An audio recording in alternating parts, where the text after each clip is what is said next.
Welcome dear student. इससे पिछली वाली क्लास में हमने पढ़ा था एक परमाणु की संरचना किस प्रकार की होती है। आज उससे आगे हम लोग 2 टॉपिक और पढ़ेंगे। पहले वापस थोड़ा सा रिवाइज कर लेते हैं, जो चीज़ें हमने पिछली क्लास में पढ़ी है उसको थोड़ा सा रिवाइज कर लेते हैं। देखो एक बार बोर्ड के ऊपर, हमने पिछले क्लास में ये पढ़ा था कि जितनी भी निर्जीव चीज़ें हैं ना वो परमाणु से मिलकर बनी है। ऐसे पढ़ा था हमने, परमाणु से मिलकर बनी है। और वर्तमान स्थिति की यदि हम लोग बात करें तो आज वर्तमान में इतने परमाणु ज्ञात हो चुके हैं 118, और सबकी संरचना हमने बनाई थी। 118 हमें याद करने की जरूरत नहीं होती। हमें छोटी क्लासों में 10वीं तक पढ़ने के लिए केवल 20 परमाणुओं से ही काम चल जाता है, और वो भी हमने क्रम से याद किए थे पिछली क्लास में। आज हम लोग इन 20 परमाणुओं से संबंधित आगे की चीज़ें पढ़ेंगे। 2 टॉपिक पढ़ते हैं आज हम लोग इन परमाणु से संबंधित। 1 नंबर तो पढ़ेंगे हम लोग इनके प्रतीक कैसे लिखे जाते हैं, फिर पढ़ेंगे इन परमाणु के प्रकार। ये 2 टॉपिक आज पढ़ते हैं और ये दोनों बहुत आसान है।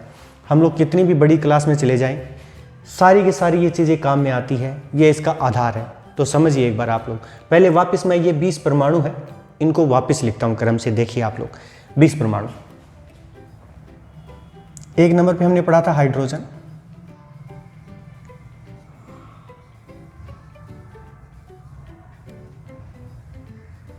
2 नंबर पे हमने पढ़ा था हीलियम,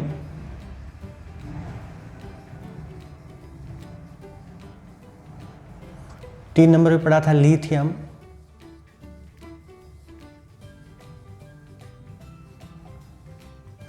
4 नंबर पे हमने पढ़ा था बोरोन,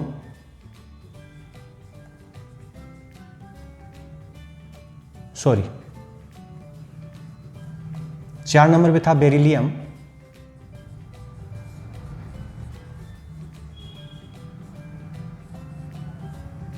5 नंबर पे हमने पढ़ा था बोरोन, 6 नंबर पे था कार्बन,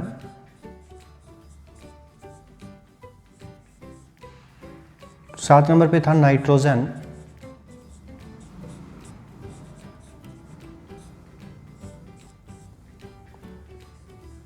8 नंबर पे था ऑक्सीजन,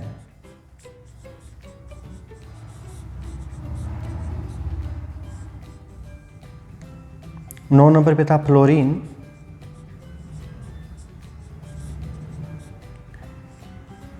ये सारे परमाणु हमने इससे पिछली वाली क्लास में पढ़े थे। आज हम लोग इन परमाणु के पहले प्रतीक पढ़ते हैं कि इनके प्रतीक कैसे लिखे जाते हैं। 10 नंबर पे हमने पढ़ा था नियोन,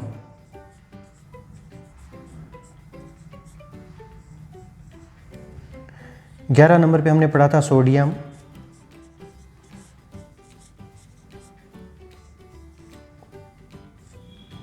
12 नंबर पे पढ़ा था मैग्नीशियम,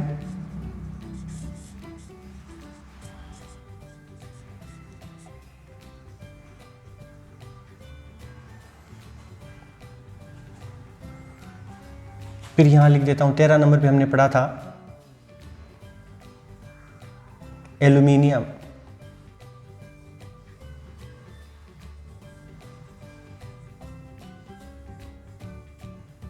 14 नंबर पे सिलिकॉन था,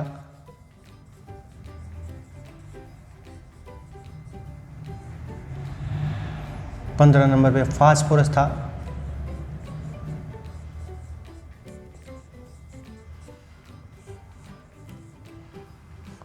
16 नंबर पे सल्फर, 17 नंबर पे क्लोरीन,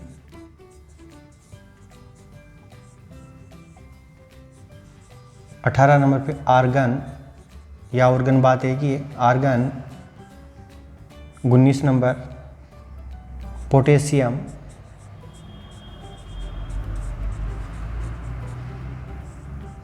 20 नंबर पे हमने पढ़ा था कैल्शियम।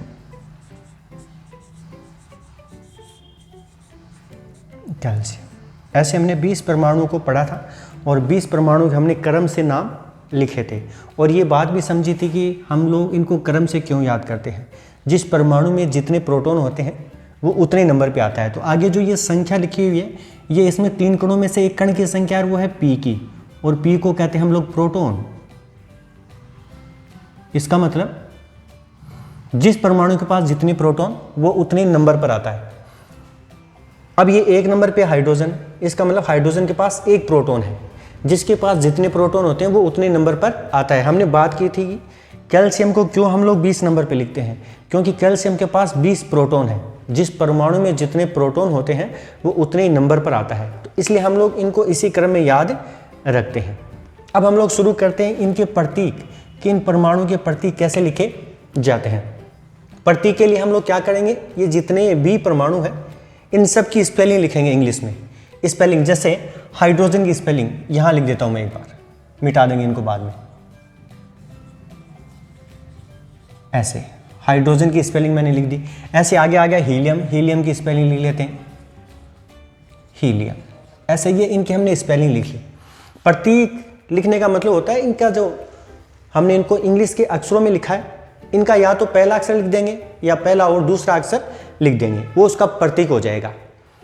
जैसे हाइड्रोजन की स्पेलिंग है HYDROZN, ये तो हम लोग क्या करेंगे, हाइड्रोजन के लिए इसका पहला अक्षर लिख देंगे H, पहला अक्षर।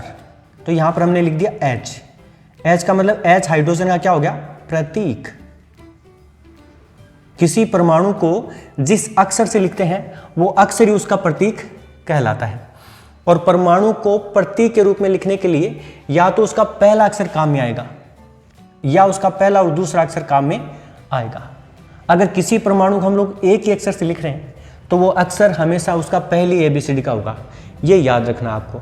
यदि किसी परमाणु के प्रतीक को केवल एक अक्षर से प्रदर्शित करते हैं तो वो अक्षर हमेशा पहली ABCD का होगा। फिर इसी प्रकार से देखो हीलियम का प्रतीक लिखेंगे तो इसका मतलब हीलियम के पहले स्पेलिंग देखेंगे, ये है। अब यदि हम लोग यहाँ पर भी इसका पहला अक्षर H लिख दें तो H के लिए हमने हाइड्रोजन के लिए लिखा H, इसलिए केवल H नहीं लिखेंगे, इसलिए हम लोग H के आगे का भी अक्षर एक ले लेंगे, वो है E। तो हम लोग H और E दोनों मिलाकर साथ में लिखेंगे इस प्रकार से। तो यहाँ पर आ जाएगा H और यहाँ पर आ जाएगा E। एक चीज़ और याद रखना, अगर किसी भी परमाणु के प्रतीक को एक अक्षर से लिखेंगे तो वो हमेशा पहली ABCD का होगा। यदि किसी भी परमाणु के प्रतीक को 2 अक्षर से लिखा जाएगा तो उसका पहला अक्षर तो पहली ABCD का होगा और अगला अक्षर दूसरी ABCD का या चौथी ABCD का लिखेंगे हम लोग। ये चीज़ें आप याद रखना। तो किसी भी परमाणु का प्रतीक है वो उसकी स्पेलिंग का या तो पहला अक्षर होगा या उसका पहला और दूसरा अक्षर होगा। प्रतीक का मतलब एक प्रकार से साइन होते हैं। प्रतीक जो है उसका मतलब हस्ताक्षर होते हैं, हस्ताक्षर। जैसे स्कूल के अंदर टीचर करते हैं, किसी भी टीचर का नाम कुछ भी हो, जैसे अजय हो, मान लो एक स्कूल में टीचर है उसका नाम अजय है, लेकिन जब वो साइन करेंगे तो इस प्रकार से लिख देंगे, इस प्रकार से। तो देखो यहाँ पर पूरा नाम नहीं लिखा इन्होंने, केवल आगे लिखा ए। तो इस ए से हम लोग पहचान कर लेते हैं कि ये कौन से टीचर के हस्ताक्षर है।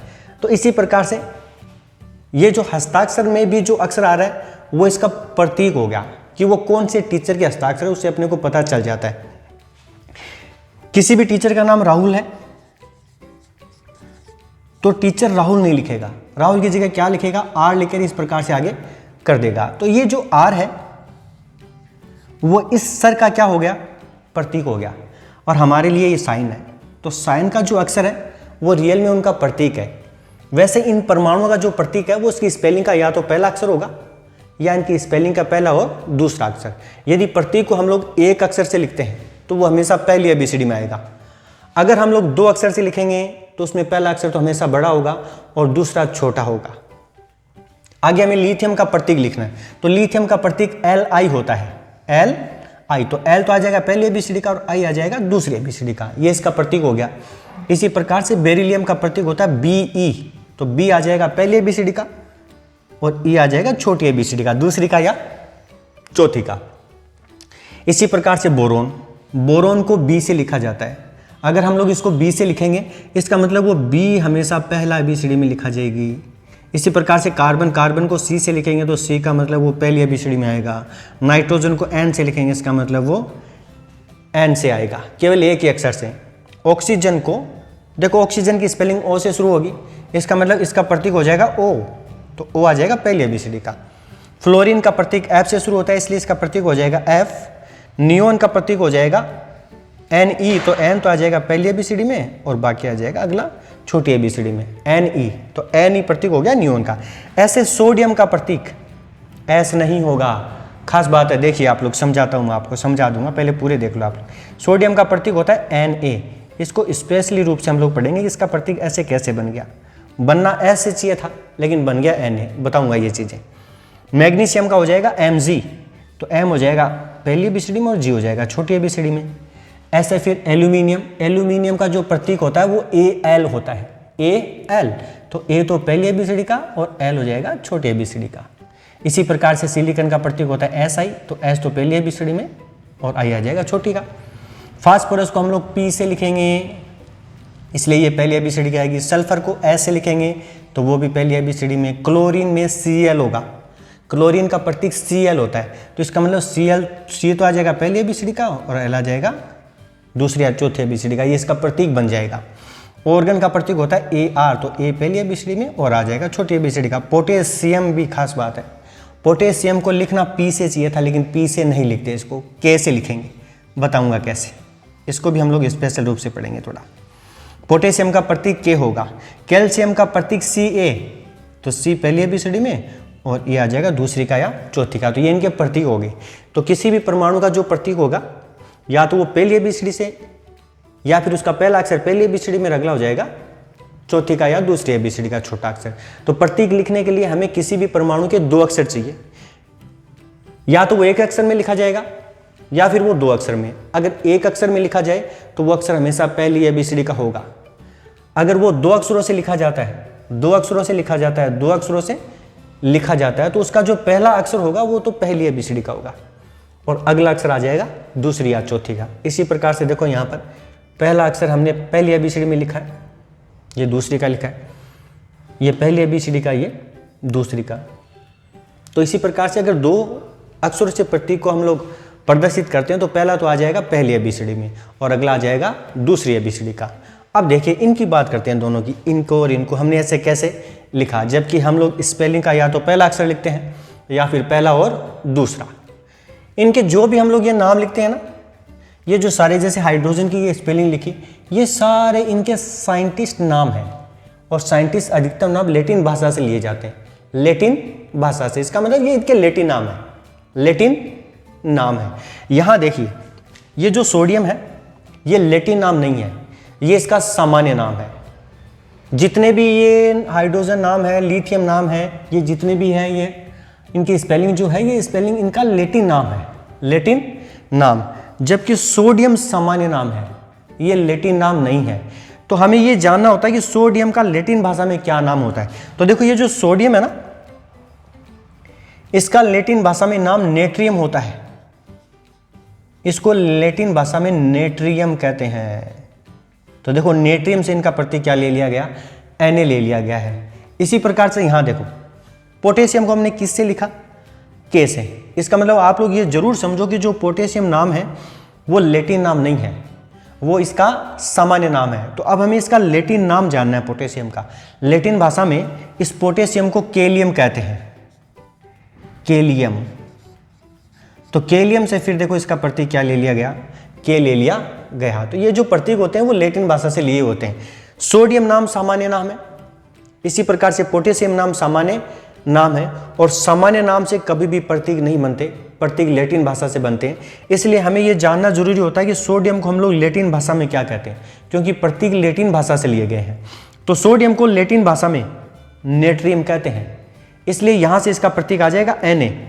इसी प्रकार से पोटेशियम तो सामान्य नाम है, तो हमें यह जानना होता है कि इसका लैटिन भाषा में क्या नाम है। तो इसका लैटिन भाषा में नाम होता है केलियम। तो केलियम से इसका प्रतीक ले लिया गया K। अब पढ़ते हैं हम लोग यहाँ से आगे। ये तो हमने सारे इनके क्या पढ़े हैं, प्रतीक। प्रतीक क्या होते हैं, किसी परमाणु को जिस अक्षर से लिखते हैं या जिस अक्षरों से लिखते हैं उन अक्षरों को ही प्रतीक कहते हैं। ये प्रतीक या तो एक अक्षर से लिखे जाएंगे या एक से ज़्यादा। अगर वो एक ही अक्षर से है इसका मतलब वो पहली ABCD में लिखा जाएगा। यदि वो दो अक्षर से हैं तो उसका पहला अक्षर तो पहली ABCD में होगा और अगला चौथी या दूसरी ABCD का होगा। तो इस प्रकार से कभी कभी एग्जाम में क्वेश्चन आ जाता है। ऐसे हमें बहुत सारे अक्षर दिए होते हैं, ऐसे दे दिया A है, B इस प्रकार से दे दिया, यहाँ पर इस प्रकार से दे दिए जाते हैं, इस प्रकार से। और पूछा जाता है कि इनमें कुल कितने परमाणु है। तो इनमें केवल अपने को अक्षर देखने हैं कि बड़ा अक्षर और छोटा अक्षर कौन कौन से है। तो देखो यहाँ पर ये जो अक्षर है पहला वो बड़ा है, दूसरा भी बड़ा है, इसका मतलब ये एक अलग परमाणु है। यहाँ देखो इसके आगे छोटा अक्षर आ गया, इसका मतलब ये छोटा अक्षर इसके साथ है, तो इसको हम लोग इसके साथ शामिल करेंगे पूरे को। फिर आगे देखो बड़ा आ गया, इसका मतलब ये एक अलग परमाणु हो गया। आगे देखो ये आ गया, लेकिन इसके आगे फिर छोटा अक्षर आ गया, इसका मतलब ये इसके साथ है, इसके साथ है। तो टोटल देखो इसमें कितने प्रकार के परमाणु हो गए, 1 2 3 और 4। तो टोटल कितने प्रकार के हो गए, 4 प्रकार के। इस प्रकार से कभी कभी क्वेश्चन आ जाते हैं, जैसे मैंने यहाँ पर लिख दिया A और B, पूछा जाता है इसमें कितने प्रकार के परमाणु हैं, तो इसमें 2 प्रकार के परमाणु हैं, एक तो A है और एक B है, क्योंकि ये भी बड़ा अक्षर है और ये भी बड़ा अक्षर है, इसका मतलब ये एक अलग परमाणु है और ये एक अलग परमाणु है। ऐसे लिखा मिल जाए A और आगे लिख दिया स्मॉल b, इसका मतलब स्मॉल b तो इसी के साथ है, इसका मतलब ये पूरा एक परमाणु है, ये एक से ज़्यादा नहीं है। अगर आगे छोटा अक्षर है वो पहले के साथ शामिल होता है, तो ये एक परमाणु है, जबकि यहाँ पर 2 परमाणु है। कभी कभी ये छोटे छोटे क्वेश्चन आ जाते हैं कि सामने जो दिए गए अक्षर जो दिखाई दे रहे हैं, जो शब्द दिखाई दे रहा है, जो वाक्य दिखाई दे रहा है, इसमें कुल कितने परमाणु है, तो उनकी पहचान करनी होती है। तो बहुत आसान है ये चीज़ें। ये सारे परमाणु हमने क्रम से याद किए और साथ में आज हमने इनके प्रतीक के बारे में भी चर्चा की है। अब देखो इन प्रतीक से आगे पढ़ते हैं, ये प्रतीक हो गए।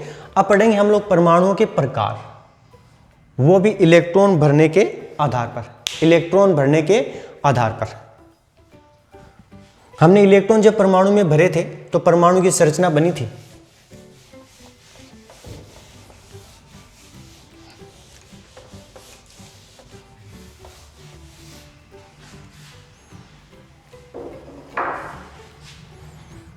परमाणु की जो हमने संरचना बनाई थी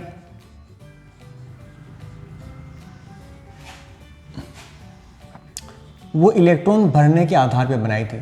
हमने ये सीखा था कि प्रत्येक जो कोष होता है नाभिक के चारों ओर, उस कोष में इलेक्ट्रॉन की संख्या निश्चित होती है। ऐसे हमने भरा भी था कि पहले कोष में अधिकतम केवल 2 ही इलेक्ट्रॉन भरे जा सकते हैं, दूसरे कोष में अधिकतम 8 इलेक्ट्रॉन भरे जा सकते हैं। ऐसा हमने सीखा था पीछे वाली क्लास में। तीसरे कोष में अधिकतम 8 ही इलेक्ट्रॉन अपने को भरने हैं। पहले कोष में 2 ही आ सकते हैं अधिकतम, दूसरे कोष में 8 आ सकते हैं अधिकतम, तीसरे कोष में 8 ही भरने हैं, आते नहीं हैं, ये ज़्यादा होते हैं, इससे बाद में बताएंगे। लेकिन आपको सूत्र बनाने के लिए केवल इतनी चीज़ याद रखनी है एक बात।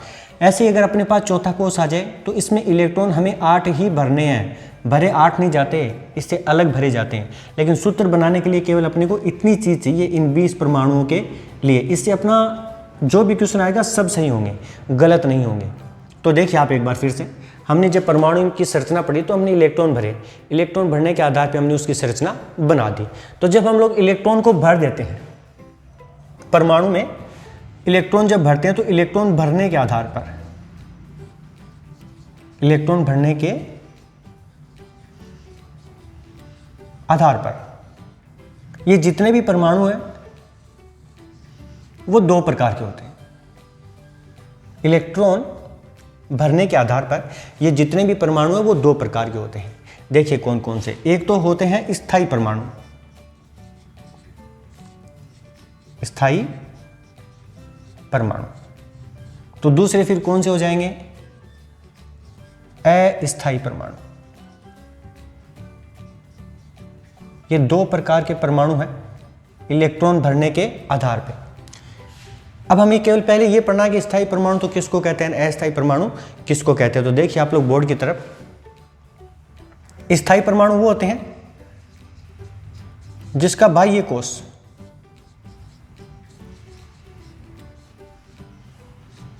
इलेक्ट्रॉन से पूरा भरा हो।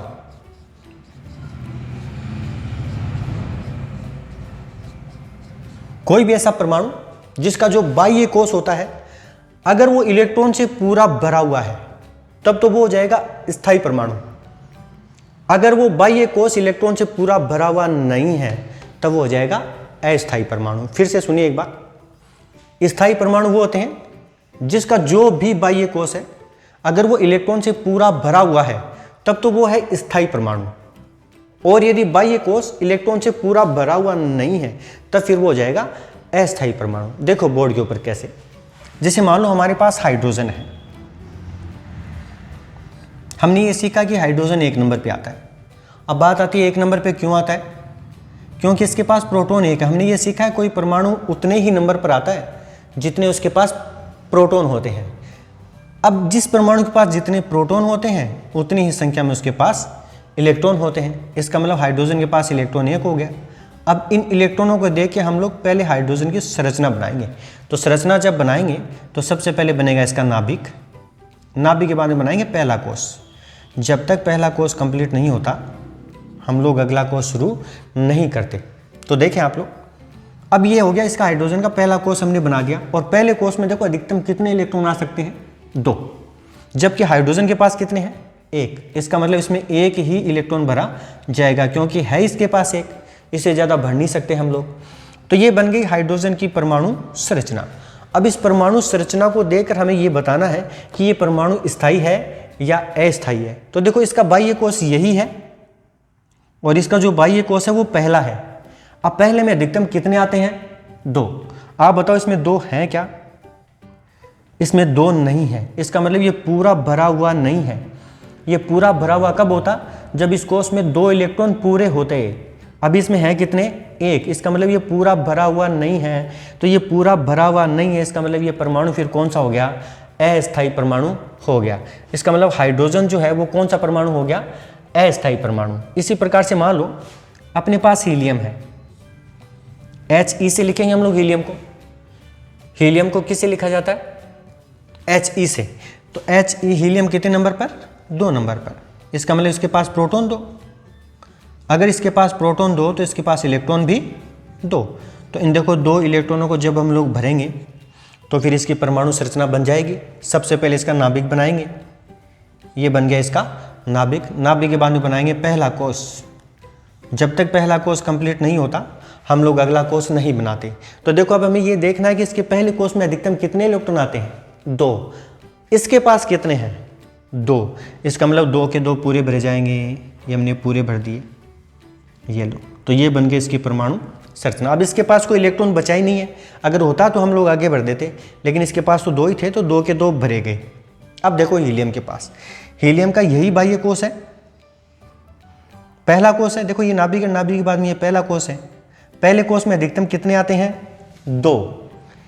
देखो इसके पास कितने हैं, 2। इसका मतलब ये कोष पूरा भरा हुआ है। और जिस परमाणु का बाह्य कोष पूरा भरा हुआ होता है इलेक्ट्रॉन से वो स्थायी परमाणु होते हैं। इसका मतलब हीलियम कौन सा परमाणु हो गया, स्थायी परमाणु, क्योंकि इसका ये जो कोष है वो इलेक्ट्रॉन से पूरा भरा हुआ है। ऐसे मान लो हमारे पास लिथियम है, लिथियम को किससे लिखेंगे, Li से। और लिथियम कितने नंबर पे है, 3 नंबर पे। इसका मतलब इसके पास प्रोटॉन 3। अगर प्रोटॉन 3 तो इलेक्ट्रॉन भी 3। और इलेक्ट्रॉन को दे के बनाएंगे परमाणु संरचना। तो पहले बन गया इसका नाभिक, नाभिक के बाद में पहला कोष। अब पहले कोष में अधिकतम कितने आते हैं, 2। इसके पास कितने हैं, 3। तो 3 में से केवल 2 ही भरे जाएंगे। तो यहाँ पर मैंने लिख दिया 2। इसका मतलब हमने 2 इलेक्ट्रॉन भर दिए। अभी भी एक बचा हुआ है, तो उसके लिए अपने को अब अगला कोष बनाना पड़ेगा। अब ये अगला कोष देखो दूसरा कोष हो गया। और दूसरी में अधिकतम कितने आते हैं, 8। जबकि इसके पास कितने बचे हुए, 1। तो फिर 1 ही भरा जाएगा। ये हमने 1 भर दिया। अब देखो इसका बाह्य कोष ये नहीं है। बाह्य कोष वो होता है जिसमें लास्ट में इलेक्ट्रॉन भरे जाते हैं। तो बाहर तो यही है, बाह्य का मतलब बाहर होता है, तो यही हो गया। इसके बाहर तो कोई है ही नहीं, इसका मतलब इसका बाह्य कोष ये हो गया। अब देखो इसका बाह्य कोष कौन सा है, ये पहला कोष और ये दूसरा कोष। इसका मतलब लिथियम का जो बाह्य कोष है वो दूसरा कोष होता है, दूसरा। अब देखो दूसरे में अधिकतम कितने आते हैं, 8। इसके पास कितने हैं, 1। क्या 8 है क्या, इसका मतलब ये पूरा भरा हुआ नहीं है। ये पूरा भरा हुआ कब होता, जब इसमें 8 इलेक्ट्रॉन होते। फिलहाल कितने हैं, 1। इसका मतलब ये इसका बाह्य कोष पूरा भरा हुआ नहीं है। इसका मतलब ये जो परमाणु है कौन सा, लिथियम, वो कौन सा परमाणु हो जाएगा, अस्थायी परमाणु हो जाएगा। तो ये हमने सीखा कि इलेक्ट्रॉन भरने के आधार पर परमाणु 2 प्रकार के होते हैं।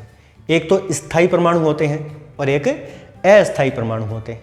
स्थायी तो वो परमाणु होते हैं जिसका बाह्य कोष है वो इलेक्ट्रॉन से पूरा भरा हुआ होता है, तब तो वो हो जाएगा स्थायी। तो हमने सीख लिया ये। एक चीज़ और बताता हूँ, जो स्थायी परमाणु होते हैं ना, उनको हम लोग अपनी भाषा में उत्कृष्ट गैस कहते हैं। उत्कृष्ट गैस। स्थायी परमाणु का दूसरा नाम क्या होता है? उत्कृष्ट गैस, या इनको कहते हैं निष्क्रिय गैस।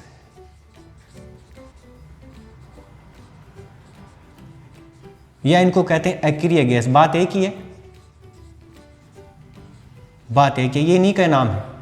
समझने के लिए हम लोग यहां से स्थायी और अस्थायी से शुरू करते हैं। तो ये हमने परमाणु के प्रकार पढ़ लिए इलेक्ट्रॉन के आधार पर। जब हम लोग इलेक्ट्रॉन भर देते हैं कोश में तो उस परमाणु की संरचना बन जाती है, और जब संरचना उसकी देखेंगे तो संरचना से हमें पता चलेगा कि वो परमाणु स्थायी है या अस्थायी। तो बाह्य कोश में यदि इलेक्ट्रॉन पूरे भरे हुए हैं तब तो वो स्थायी परमाणु है, और यदि बाह्य कोश पूरा भरा हुआ नहीं है तब वो हो जाएगा अस्थायी परमाणु। तो देखिए एक बार आप,